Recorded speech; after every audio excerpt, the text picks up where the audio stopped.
সব কথার অবসান ঘটিয়ে আজকে আবার মোরগ রান্না করলাম। অনেকেই ভাবেন যে আমরা হয়তোবা সারাদিন মাংস রান্না করি বলে মাংসই সবসময় খাই, কিন্তু আসলেই না। 2-1 পিস হলে আমাদের হয়ে যায়। এই মোরগটা পাশের বাড়ি থেকে আনছি। ওরা দেশি মুরগির একটা ফার্ম করছে, এখান থেকে আপনারা চাইলে মোরগ অথবা দেশি মুরগির ডিম সংগ্রহ করতে পারবেন। আসসালামু আলাইকুম, আশা করি সবাই ভালো আছেন। আলহামদুলিল্লাহ আমি অনেক ভালো আছি। মোরগটা কি সুন্দর করে তাকিয়ে আছে দেখেন, একদম লাল টকটকে দেশি মোরগ। তো এটাকে বাইসা টাইসা নিছি, এখন এটাকে ভালো করে কাটবো। আর ওই যে বললাম মাংস রান্না করি বলেই যে মাংস খাই তা না, আমরা একটু তরকারি রান্না করলেই দেখা যায় যে আমাদের 2 দিন চলে যায়, মানে 2-3 বেলা ঠিকঠাক মতো খাইতে পারি, কোনো সমস্যা হয় না। আমাদের 2-1 পিস হইলেই খাবার খাওয়া হয়ে যায়। তো কাটা হয়ে গেছে আমার, এখন এটাকে ভালো করে ধুয়ে পরিষ্কার করে নিয়ে আজকে কিন্তু সম্পূর্ণ মাংসটা একবারে রান্না করব না, আমি 2 বারে রান্না করব। কারণ মুরগির মাংসটা 2 জালে খাইতে কখনোই ভালো লাগে না। গরুর মাংস যত জাল হয় ততই টেস্ট বাড়ে, কিন্তু মুরগির মাংসের টেস্ট অত বাড়ে না, আর স্বাদটা নষ্ট হয়ে যায় 2 বারের জালে। তো আমি এখানে মাংসটাকে ভাগ করে আলাদা করে নিলাম, যে সম্পূর্ণ মাংসটা আজকে রান্না করব না, অল্প একটু রেখে দিলাম, এটা 2-1 দিন পরে খাওয়া যাবে। তো এখানে আমি পেঁয়াজ কুচি করে নিচ্ছি, সেই সাথে আদা রসুনের সাথে কিছু কাঁচামরিচ দিয়েছিলাম, যার কারণে কালারটা সবুজ আসছে।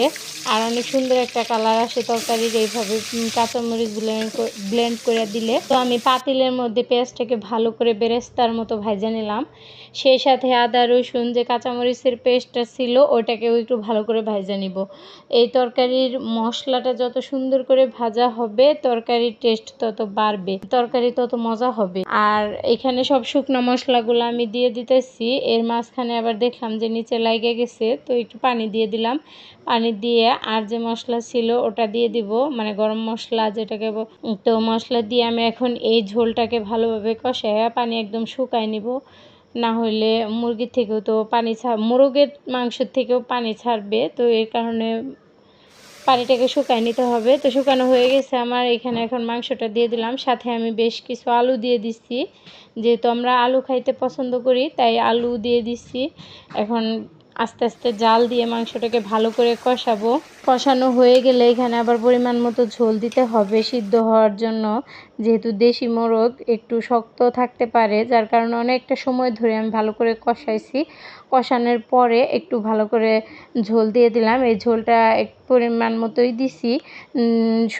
একটু শুকায় আসলেই আমি তরকারিটা নামাই নিব। দেখতে পাচ্ছেন আমার রাত হয়ে গেছে রান্না করতে করতে, আসলে কয়েকদিন যাবত রান্না করতে করতে রাত হয়ে যায়। সারা দিনের নানান কাজ টাজ করার পরে দেখা যায় যে ভিডিও বানাইতে গেলে অনেক রাত হয়ে যায়। তো আজকে